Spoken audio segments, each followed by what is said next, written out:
Baik Bapak Ibu, mari kita awali kegiatan ini dengan niat baik dan semangat, tekad yang luar biasa.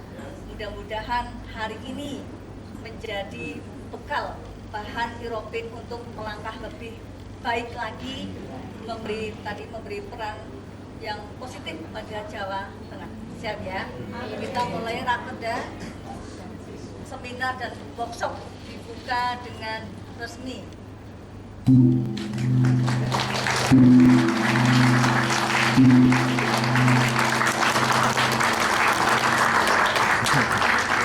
Selanjutnya penyerahan plakat oleh Bapak Ketua Iropin Jawa Tengah oleh Bapak Muhammad Yusron.